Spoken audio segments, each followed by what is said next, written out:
Julia Barreto hindi daw magaling umarte sa Unhappy For You ayon daw kay OG Diaz. OG nagpaliwanag. Si OG Diaz ay nakaranas ng matinding batikos mula sa mga tagahanga ni Julia Barreto matapos niyang hindi banggitin si Julia sa kanyang Instagram post tungkol sa pelikulang Unhappy For You.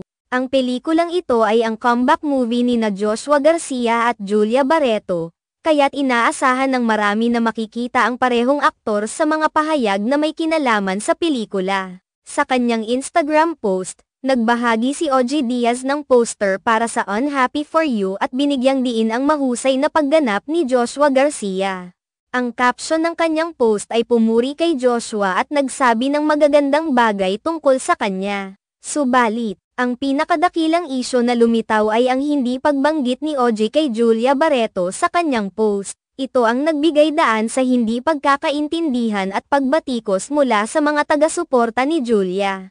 Ang mga tagahanga ni Julia Barreto ay agad na nag-react sa post ni OG Diaz, na naging sanhi ng hindi pagkakaintindihan. Ang kanilang pananaw ay tila walang pagpapahalaga si OG sa kakayahan ni Julia bilang aktres sa pelikulang ito. Ayon sa mga taga-suporta, ang hindi pagbanggit kay Julia sa post ay nagbigay ng impresyon na hindi siya kasing husay ni Joshua, na lumalabas na hindi makatarungan sa kanilang palagay. Ang pag-aalala nila ay maaaring nag-ugat mula sa matinding pagkakakilala nila kay Julia bilang isang mahusay na artista. At ang pagkakaroon ng ganitong uri ng reaksyon ay nagpapakita ng kanilang pagtatanggol sa idolo nila. Sa kabila ng layunin ni OG na iparating ang kanyang suporta para sa pelikula at ang mga artista, hindi inaasahan ang ganitong reaksyon mula sa publiko. Nang lumabas ang mga batikos, agad na tinangkang ipaliwanag ni OG ang kanyang post. Sinabi niyang wala siyang intensyong i-diminish ang kakayahan ni Julia,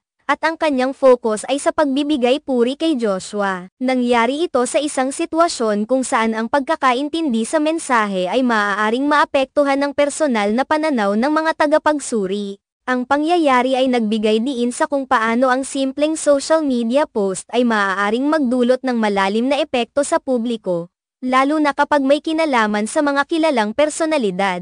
Ang ganitong uri ng isyu ay hindi bago sa mundo ng social media. Ngunit laging nagiging hamon sa mga sikat na personalidad at mga influencer ang pamahalaan ang mga reaksyon ng kanilang audience.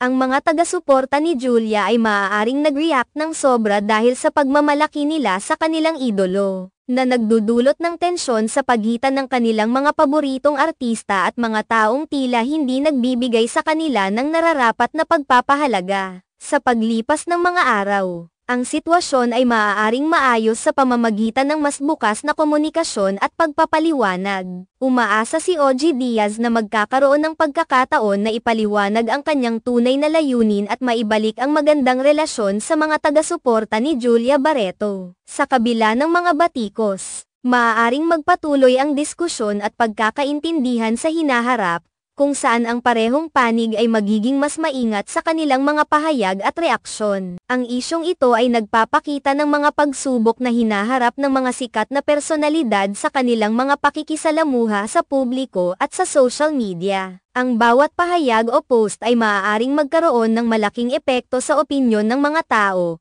kaya't mahalaga para sa mga ito na maging maingat sa kanilang komunikasyon. Sa huli, ang pagsisikap na mapanatili ang magandang relasyon sa publiko ay isang mahalagang aspeto ng kanilang propesyon.